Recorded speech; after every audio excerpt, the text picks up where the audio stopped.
আজ 5ই জুন শুক্রবার। দেখে নিন আজকের বাছাই করা সব গুরুত্বপূর্ণ খবর। শুরুতেই হেডলাইন্স। মমতা আমাকে একবার অনুরোধ করুন, দায়িত্ব নিয়ে বিধানসভায় পাঠাবো, উপায় বলে দিলেন হুমায়ুন কবির। ঋতব্রত তৃণমূলকে বিজে মূল তোপ, প্রকাশ্যে এসে মহুয়া মমতার পাশেই থাকার বার্তা দিলেন।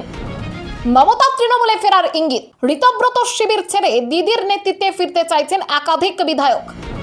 ফিরহাদকে দেখেই মেয়র সাহেব বলে ডেকে বসালেন শুভেন্দু, চা খাওয়ার অনুরোধ। আর কি হলো নবান্নে? তৃণমূল নামটির ওপরই বুলডোজার চলা উচিত, অভিষেককে নিয়োগ করা আক্রমণ দিলীপ ঘোষের। এছাড়াও রয়েছে আরো বেশ কিছু খবর। বাংলা পলিটিক্সের সমস্ত খবর প্রতিদিন সকালে দেখতে সাবস্ক্রাইব করুন আমাদের বি পলিটিক্স চ্যানেলটি। আর একটা লাইক করার অনুরোধ রইল, আপনার একটা লাইক আমাদের কাজ করার উৎসাহ অনেকটাই বাড়িয়ে দেয়। এবার আসছি বিস্তারিত সংবাদে। বিধানসভা নির্বাচনের পর রাজ্য রাজনীতিতে ফের আলোচনায় উঠে এসেছেন নওদার বিধায়ক হুমায়ুন কবির। তিনি দাবি করেছেন মমতা বন্দ্যোপাধ্যায় চাইলে রেজিনগর কেন্দ্র থেকে তাকে বিধানসভায় ফেরানোর দায়িত্ব নিতে প্রস্তুত তিনি। হুমায়ুনের মতে রাজ্যের রাজনীতিতে এখনো মমতা বন্দ্যোপাধ্যায়ের গুরুত্ব অপরিসীম এবং বিরোধী রাজনীতির গুরুত্বপূর্ণ মুখ হিসেবে তার বিধানসভায় থাকা প্রয়োজন। হুমায়ুনের বক্তব্য, নন্দীগ্রামের তুলনায় রেজিনগরের রাজনৈতিক সমীকরণ আলাদা এবং সেখানে তার জনসমর্থন এতটাই শক্তিশালী যে তিনি যে কাউকে জেতাতে পারেন। পাশাপাশি তিনি দাবি করেন রেজিনগরে তৃণমূল ও বিজেপিকে বড় ব্যবধানে হারিয়েছেন এবং ভবিষ্যতেও মানুষের সমর্থন নিয়ে জয়ী হওয়ার বিষয়ে তিনি আত্মবিশ্বাসী। এছাড়া তৃণমূলের বর্তমান নেতৃত্ব ও রাজনৈতিক অবস্থান নিয়েও কড়া সমালোচনা করেন হুমায়ুন। তার দাবি, অতীতে দেওয়া সতর্ক বার্তাগুলি গুরুত্ব না দেওয়ার ফল এখন ভোগ করতে হচ্ছে দলকে। একই সঙ্গে তিনি অভিযোগ করেন মমতা বন্দ্যোপাধ্যায় অভিষেক বন্দ্যোপাধ্যায়কে মুখ্যমন্ত্রী করতে চেয়েছিলেন। তবে সমালোচনার মধ্যেও মমতার রাজনৈতিক গুরুত্ব স্বীকার করে হুমায়ুন বলেন জাতীয় স্তরেও তিনি একজন পরিচিত রাজনৈতিক ব্যক্তিত্ব। তার এই মন্তব্য ঘিরে নতুন রাজনৈতিক বিতর্ক শুরু হয়েছে। আপনাদের কি মনে হয়, রেজিনগর কেন্দ্র থেকে মমতা ব্যানার্জি দাঁড়ালে কি তিনি জয়ী হবেন? কমেন্ট করে জানান। ঋতব্রত তৃণমূলকে বিজে মূল তোপ, প্রকাশ্যে এসে মহুয়া মমতার পাশেই থাকার বার্তা দিলেন। তৃণমূলের ভাঙন এবং পরিষদীয় দলের নিয়ন্ত্রণ ঋতব্রত বন্দ্যোপাধ্যায়ের হাতে চলে যাওয়ার ঘটনাকে কেন্দ্র করে সরগরম রাজ্য রাজনীতি। এই পরিস্থিতিতে কৃষ্ণনগরে তৃণমূল সাংসদ মহুয়া মৈত্র প্রকাশ্যে মমতা বন্দ্যোপাধ্যায়ের পাশে দাঁড়িয়ে ঋতব্রতর নেতৃত্বাধীন নতুন তৃণমূলকে বিজে মূল বলে কটাক্ষ করেন। তার দাবি, 58 জন বিধায়কের এই পদক্ষেপ মানুষের সঙ্গে অন্যায় ও প্রতারণা। মহুয়ার বক্তব্য, তৃণমূল যে 80টি আসনে জয় পেয়েছিল তার মূল কারণ ছিলেন মমতা বন্দ্যোপাধ্যায়। তিনি বলেন বিজেপি পেয়েছে 2,90,00,000 ভোট আর মমতার দল পেয়েছে 2,60,00,000 ভোট। বিদ্রোহী নেতারা চাইলে আলাদা প্রতীকে লড়ে জিততে পারতেন, কিন্তু মমতার ছবি ব্যবহার করে পরে দল ভাঙা মানুষের সঙ্গে প্রতারণার শামিল। তার অভিযোগ, ব্যক্তি স্বার্থ এবং ক্ষমতার সুবিধা বজায় রাখতেই বিদ্রোহীরা এই পথ বেছে নিয়েছেন। একই সঙ্গে মহুয়া স্পষ্ট জানিয়ে দেন তিনি অতীতের মতো এখনো মমতা বন্দ্যোপাধ্যায়ের সঙ্গেই রয়েছেন এবং ভবিষ্যতেও থাকবেন। মমতা তৃণমূলে ফেরার ইঙ্গিত, ঋতব্রত শিবির ছেড়ে দিদির নেতৃত্বে ফিরতে চাইছেন একাধিক বিধায়ক। ঋতব্রত বন্দ্যোপাধ্যায়ের নেতৃত্বে গঠিত নতুন বিধানসভা ব্লককে ঘিরে নাটকীয়তার মধ্যেই নতুন মোড় সামনে এসেছে। বুধবার ঋতব্রত সন্দীপন সাহাদের পাশে দাঁড়িয়ে বিধানসভার অধ্যক্ষের কাছে চিঠিতে সই করা কয়েকজন বিধায়কই এখন মমতা বন্দ্যোপাধ্যায়ের নেতৃত্বে ফিরে যেতে আগ্রহী বলে দাবি উঠেছে। ইটাহারের বিধায়ক মোশাররফ হোসেন জানান, কালীঘাট নেতৃত্বের অনুগত বিধায়ক ও নেতাদের কাছে একের পর এক ফোন আসছে। অনেকেই নেত্রীর কাছে ফিরে যাওয়ার ইচ্ছে প্রকাশ করছেন এবং মমতার নেতৃত্বে লড়াই করার কথা বলছেন, যদিও অভিষেক বন্দ্যোপাধ্যায়ের নেতৃত্ব মানতে তাদের আপত্তি রয়েছে। অন্যদিকে ঋতব্রত শিবির বারবার দাবি করেছে যে তারা মমতা বন্দ্যোপাধ্যায়কে পরামর্শদাতা হিসেবে চায়, কিন্তু অভিষেকের সঙ্গে 18তম বিধানসভার কোনো সম্পর্ক নেই। তবে মমতা নিজেও ঋতব্রতকে কটাক্ষ করেছেন এবং তাকে দলে নেওয়াটা ভুল বলে মন্তব্য করেছেন। বেলেঘাটার বিধায়ক কুণাল ঘোষও দাবি করেছেন একাধিক বিধায়ক মনে করছেন তাদের ভুল বোঝানো হয়েছিল এবং তারা শোভন দেবকে নেতা হিসেবেই চান। ফলে তৃণমূলের অন্দরে নতুন সমীকরণ ও আরো রাজনৈতিক নাটকের ইঙ্গিত স্পষ্ট হয়ে উঠছে। ফিরহাদকে দেখে মেয়র সাহেব বলে ডেকে বসালেন শুভেন্দু, চা খাওয়ার অনুরোধ। আর কি হলো নবান্নে? বিগত এক মাসে বাংলার রাজনৈতিক ছবিটা যে পুরোপুরি বদলে গিয়েছে, এই আবহেই ফের আলোচনায় ফিরহাদ হাকিম। তার পদত্যাগ নিয়ে জল্পনা ছড়ালেও তিনি এখনো মেয়র পদ থেকে ইস্তফা দেননি বলে জানা যাচ্ছে। যদিও সূত্রের দাবি আগামী কয়েকদিনের মধ্যে তিনি পদত্যাগ করতে পারেন। বুধবার নবান্নের প্রশাসনিক বৈঠকে উপস্থিত ছিলেন ফিরহাদ, যেখানে মুখ্যমন্ত্রী শুভেন্দু অধিকারী তাকে মেয়র সাহেব বলে সম্বোধন করেন এবং মন্ত্রীদের পাশে বসার ব্যবস্থা করে দেন। বৈঠকে ফিরহাদ হাওড়ায় গঙ্গার তলার টানেল ও মেট্রোপলিটন নিউ টাউন ফ্লাইওভার তৈরির প্রস্তাব তুলে ধরেন, যা নোট করার নির্দেশ দেন মুখ্যমন্ত্রী। এদিকে সূত্রের খবর অনুযায়ী মমতা বন্দ্যোপাধ্যায়ের নির্দেশ উপেক্ষা করেই ফিরহাদ ওই বৈঠকে যোগ দিয়েছিলেন। বৈঠক শেষে কালীঘাটে না গিয়ে সরাসরি কলকাতার পুর নিগমে চলে যাওয়ায় মমতা অসন্তোষ প্রকাশ করেছেন বলেও দাবি করা হচ্ছে। পরে তিনি ফিরহাদকে ফোনও করেন। উল্লেখ্য, ওই প্রশাসনিক বৈঠকে তৃণমূলের 28 জন বিধায়ক উপস্থিত ছিলেন, যার মধ্যে ফিরহাদ হাকিম, নয়না বন্দ্যোপাধ্যায় এবং কুণাল ঘোষও ছিলেন। তৃণমূল নামটির ওপরই বুলডোজার চলা উচিত, অভিষেককে নিয়েও কড়া আক্রমণ দিলীপ ঘোষের। তৃণমূলের বর্তমান রাজনৈতিক পরিস্থিতি নিয়ে তীব্র কটাক্ষ করলেন দিলীপ ঘোষ। সকালে সংবাদ মাধ্যমের মুখোমুখি হয়ে তিনি দাবি করেন, তৃণমূলের ভাঙন ছিল সময়ের অপেক্ষা এবং ভবিষ্যতে আরও ভাঙন দেখা যেতে পারে। অভিষেক বন্দ্যোপাধ্যায়ের বাড়িতে ইডির পৌঁছানোর প্রসঙ্গে তিনি বলেন, আইন থেকে বাঁচার চেষ্টা করলেও শেষ পর্যন্ত জবাবদিহি করতেই হবে। তার অভিযোগ, তৃণমূলের একাধিক নেতা অতীতে একই ধরনের কৌশল নিয়েছিলেন। ঋতব্রত বন্দ্যোপাধ্যায়ের বিদ্রোহ এবং মমতা বন্দ্যোপাধ্যায়কে উপদেষ্টা হিসেবে রাখার প্রস্তাব নিয়েও মন্তব্য করেন তিনি। দিলীপের বক্তব্য, আগে তৃণমূলের নেতাদের ঠিক করতে হবে কে কোন শিবিরে রয়েছেন। একই সঙ্গে তিনি বলেন, তৃণমূল নামটিকেও ডেমলিশ করতে হবে, নামটির ওপর বুলডোজার চলা উচিত। 15 বছর ধরে বাংলাকে বরবাদ করেছে। অভিষেক বন্দ্যোপাধ্যায়কে আক্রমণ করে দিলীপ দাবি করেন, তিনি তৃণমূলের সবথেকে বড় সুবিধাভোগী এবং বিভিন্ন দুর্নীতির সঙ্গে তার নাম জড়িত। পাশাপাশি কুণাল ঘোষকে কটাক্ষ করে বলেন, তিনি কালীঘাট গোষ্ঠীর নেতা হতে চান। তৃণমূলের 2 শিবিরের নামকরণ প্রসঙ্গে তার মন্তব্য, তৃণমূলের আসল আবার কি, পুরোটাই তো নকল ছিল। তবে ঋতব্রত নেতৃত্বে ভবিষ্যৎ কি হবে সেই বিষয়ে সময়ই উত্তর দেবে বলে জানান তিনি। শওকত মোল্লার বাড়িতে এনআইএ এর তল্লাশি, রাজনৈতিক মহলে নতুন জল্পনা। রাজনৈতিক জল্পনার আবহে প্রাক্তন তৃণমূল বিধায়ক শওকত মোল্লার ক্যানিং এর জীবনতলার বাড়িতে বৃহস্পতিবার ভোরে তল্লাশি চালায় জাতীয় তদন্তকারী সংস্থা অর্থাৎ এনআইএ। কেন্দ্রীয় বাহিনীকে সঙ্গে নিয়ে তদন্তকারীরা শুধু তার বাড়ি নয়, ঘনিষ্ঠ মহল এবং দলীয় কার্যালয় সংলগ্ন এলাকাতেও খোঁজ খবর নেন বলে সূত্রের দাবি। এই তল্লাশি ঘিরে রাজনৈতিক চর্চা শুরু হয়েছে, কারণ বিরোধী দলনেতা হিসেবে ঋতব্রত বন্দ্যোপাধ্যায়ের দায়িত্ব নেওয়ার পর শওকত মোল্লার সঙ্গে তার যোগাযোগ নিয়ে জল্পনা চলছিল। তবে সূত্রের খবর, ভাঙড়ের দক্ষিণ বামুনিয়ায় ভোটের আগে ঘটে যাওয়া বিস্ফোরণ মামলার তদন্তের সূত্র ধরেই এই অভিযান চালানো হয়েছে। গত 18 মার্চ গভীর রাতে দক্ষিণ বামুনিয়ার একটি পরিত্যক্ত বাড়িতে বিস্ফোরণে এক ব্যক্তির মৃত্যু হয়। তদন্তে জানা যায়, নিহত ব্যক্তি ছিলেন তৃণমূলের বুথ সভাপতি মশিউর রহমান। বর্তমানে সেই মামলার তদন্তভার এনআইএ এর হাতে রয়েছে। একই সঙ্গে দক্ষিণ বামুনিয়া গ্রামেও একাধিক জায়গায় তল্লাশি চালানো হয়েছে। তবে তল্লাশির সময় শওকত মোল্লা বাড়িতে ছিলেন না বলেই জানা গিয়েছে এবং তিনি কোথায় রয়েছেন সে বিষয়েও পরিবারের সদস্যরা স্পষ্ট কিছু জানাতে পারেননি। এনআইএ এখনো এই বিষয়ে কোনো আনুষ্ঠানিক বিবৃতি দেয়নি। নবান্নে মুখ্যমন্ত্রী শুভেন্দুর সঙ্গে বৈঠকে আদানি, বাংলায় নতুন বিনিয়োগের জল্পনা। পশ্চিমবঙ্গে বড়সড় শিল্প বিনিয়োগের সম্ভাবনা নিয়ে নতুন জল্পনা তৈরি হয়েছে মুখ্যমন্ত্রী শুভেন্দু অধিকারীর সঙ্গে করণ আদানির বৈঠককে কেন্দ্র করে। বুধবার সন্ধ্যায় নবান্নে এই হাই প্রোফাইল বৈঠক অনুষ্ঠিত হয়। সরকারি সূত্রে একে সৌজন্যমূলক সাক্ষাৎ বলা হলেও সূত্রের দাবি, রাজ্যে আদানি গোষ্ঠীর বিনিয়োগের পথ সুগম করতে এবং প্রয়োজনীয় প্রশাসনিক সহযোগিতার আশ্বাস দেওয়া হয়েছে।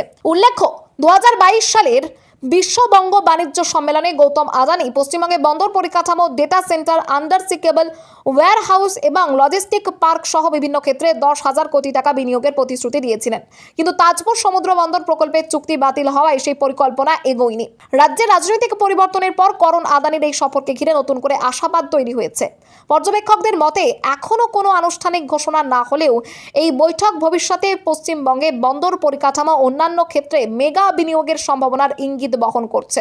আদানি গোষ্ঠীর বিস্তৃত পরিকাঠামোগত উপস্থিতির কারণে নতুন সরকারের উন্নয়ন পরিকল্পনায় তারা গুরুত্বপূর্ণ কৌশলগত অংশীদার হয়ে উঠতে পারে বলেও মনে করা হচ্ছে। থমকে থাকা কেন্দ্রীয় প্রকল্পে ফের গতি, গ্রামীণ উন্নয়ন ও কর্মসংস্থানে আশাবাদী রাজ্য সরকার। রাজ্যের পঞ্চায়েত ও গ্রামোন্নয়ন মন্ত্রী দিলীপ ঘোষ দাবি করেছেন, দীর্ঘদিন ধরে বন্ধ বা স্থগিত থাকা একাধিক কেন্দ্রীয় প্রকল্প আবার চালু হওয়ায় পশ্চিমবঙ্গে গ্রামীণ উন্নয়ন ও কর্মসংস্থানের ক্ষেত্রে নতুন সম্ভাবনা তৈরি হয়েছে। তার বক্তব্য অনুযায়ী 2022 সাল থেকে দুর্নীতির অভিযোগে বিভিন্ন প্রকল্পে কেন্দ্রীয় বরাদ্দ বন্ধ থাকায় বহু উন্নয়নমূলক কাজ থমকে গিয়েছিল। তবে এখন সেই পরিস্থিতির পরিবর্তন হয়েছে। পুনরায় চালু হওয়া প্রকল্পগুলির মধ্যে রয়েছে মহাত্মা গান্ধী জাতীয় গ্রামীণ কর্মসংস্থান নিশ্চয়তা প্রকল্প, প্রধানমন্ত্রী আবাস যোজনা গ্রামীণ, প্রধানমন্ত্রী গ্রাম সড়ক যোজনা সহ একাধিক কেন্দ্রীয় প্রকল্প।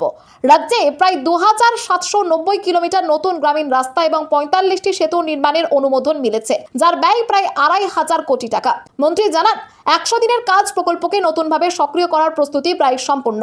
আগামী 1 জুলাই থেকে বিকশিত ভারত গ্যারেন্টি ফর রোজগার অ্যান্ড আজীবিকা মিশন গ্রামীণ চালু হবে, যেখানে যোগ্য পরিবার বছরে 125 দিন পর্যন্ত কাজের সুযোগ পাবে। পাশাপাশি আবাস প্লাস 2024 সমীক্ষার মাধ্যমে প্রকৃত উপভোক্তাদের চিহ্নিত করে আবাসন প্রকল্পের সুবিধা পৌঁছে দেওয়ার কাজও শুরু হয়েছে। তার আশা, এসব প্রকল্প বাস্তবায়িত হলে গ্রামীণ রাস্তা, সেতু, আবাসন ও জীবিকার ক্ষেত্রে বড় পরিবর্তন আসবে।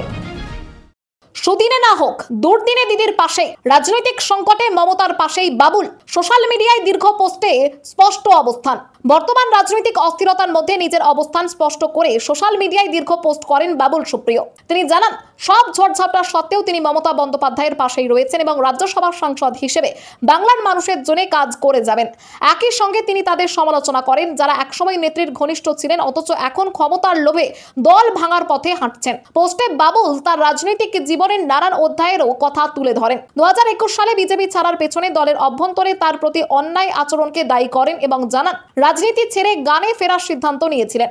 সেই সময় ডেরেক ও ব্রায়ানের মাধ্যমে মমতা বন্দ্যোপাধ্যায়ের আহ্বান পেয়ে তৃণমূলে যোগ দেন। তিনি দাবি করেন বাংলার উন্নয়নমূলক নানা প্রকল্পে তার কাজকে গুরুত্ব দিয়েই তাকে দলে আনা হয়েছিল। বাবুল আরো বলেন, তিনি কোনো ভুল কাজ করেননি, তাই ইডি, সিবিআই বা আয়কর দপ্তরকে ভয় পান না। পোস্টে বিজেপির বহু নেতার সঙ্গে ব্যক্তিগত সুসম্পর্কের কথাও উল্লেখ করেন। শেষ দিকে ট্রোলারদের উদ্দেশ্যে রসিকতা করে জানান তিনি আপাতত ফেসবুক অ্যাপ মুছে দিচ্ছেন এবং তার টিম শুধু গান সংক্রান্ত পোস্ট করবে। তাজপুরে নয়, দাদন পাত্রবারে গভীর সমুদ্র বন্দর। জলপথ উন্নয়নেও বড় ঘোষণা মুখ্যমন্ত্রীর। দীর্ঘদিন ধরে আলোচনায় থাকা তাজপুর গভীর সমুদ্র বন্দর প্রকল্প শেষ পর্যন্ত বাস্তবায়িত হচ্ছে না। মুখ্যমন্ত্রী শুভেন্দু অধিকারী জানিয়েছেন, পর্যাপ্ত জমির অভাবে তাজপুর বন্দর নির্মাণ সম্ভব নয়। সম্প্রতিকরণ আদানির সঙ্গে বৈঠকের পর তিনি জানান, জমি সংকটের কারণে আদানি গোষ্ঠী একসময় প্রকল্প থেকে সরে গিয়েছিল। তবে প্রকল্প বাতিল না করে তাজপুর থেকে প্রায় 10 কিলোমিটার দূরে দাদন পাত্রবারে 1700 একর জমিতে নতুন করে গভীর সমুদ্র বন্দর গড়ার সিদ্ধান্ত নেওয়া হয়েছে। এছাড়াও কলকাতাকে দেশের 18তম ওয়াটার মেট্রো শহর হিসেবে গড়ে তোলার ঘোষণা করেছেন মুখ্যমন্ত্রী। কেন্দ্রীয় জাহাজ মন্ত্রী সর্বানন্দ সোনোয়াল এর সঙ্গে বৈঠকের পর তিনি জানান, রাজ্য এবার সাগরমালা 2 প্রকল্পেও সক্রিয়ভাবে অংশ নেবে। তার আওতায় রাজ্যে 44টি নতুন জেটি এবং জাতীয় জলপথে আরও 25টি নতুন জেটির তৈরির পরিকল্পনা রয়েছে। মুখ্যমন্ত্রী আরও জানান, জলপথ এবং বন্দর পরিকাঠামোর গুরুত্ব বাড়ায় ভবিষ্যতে শিপিং বিভাগকে পরিবহন দপ্তর থেকে আলাদা করে স্বতন্ত্র দপ্তর হিসেবে গড়ে তোলার চিন্তাভাবনাও রয়েছে রাজ্য সরকারের। কৃষ্ণা চক্রবর্তীর পদত্যাগের পর বিধাননগর পুর নিগমে গঙ্গা জল ছিটিয়ে শুদ্ধিকরণ বিজেপির। বিধাননগর পুর নিগমের মেয়র কৃষ্ণা চক্রবর্তী ব্যক্তিগত কারণ দেখিয়ে পদত্যাগ করার পর বিজেপির পক্ষ থেকে পুর নিগমে গঙ্গা জল দিয়ে শুদ্ধিকরণ কর্মসূচি পালন করা হয়। করুণাময়ীর 32 নম্বর ওয়ার্ডের বাসিন্দা ও বিজেপি কর্মী সঞ্জয় পয়রা ড্রামে করে গঙ্গা জল এনে প্রথমে ছিটিয়ে এবং পরে জল ঢেলে পুর নিগম পরিষ্কার করেন। তার অভিযোগ, দীর্ঘদিন ধরে পুর নিগমের দুর্নীতি, লুটপাট এবং অব্যবস্থাপনা চলেছে এবং সাধারণ মানুষকে প্রয়োজনীয় পরিষেবা দেওয়া হয়নি। সঞ্জয়ের দাবি, নিকাশি ব্যবস্থা, রাস্তার আলো, রাস্তা সংস্কার, পরিচ্ছন্নতা ও ফুটপাত রক্ষার মতো মৌলিক কাজগুলিও ঠিকমতো হয়নি। সেই কারণেই পুর নিগমকে পাপ মুক্ত ও শুদ্ধ করার উদ্দেশ্যে গঙ্গা জল দিয়ে ধোয়া হয়েছে বলে তিনি জানান। তার আরও অভিযোগ, দায়িত্বে থাকা ব্যক্তিরা মানুষের সেবা না করে নিজেদের সম্পত্তি বৃদ্ধি করেছেন। অন্যদিকে কৃষ্ণা চক্রবর্তী কমিশনারের কাছে পদত্যাগপত্র জমা দিয়ে জানিয়েছেন, ব্যক্তিগত কারণেই তিনি এই সিদ্ধান্ত নিয়েছেন এবং নিজেদের জন্য কিছু সময় চান। তবে কাউন্সিলর হিসেবে মানুষের কাজ চালিয়ে যাবেন বলে তিনি জানিয়েছেন। কয়লা খনিতে চাকরি দেওয়ার নাম করে কোটি টাকার প্রতারণার অভিযোগ। তৃণমূল নেতার বাড়ির সামনে বিক্ষোভ।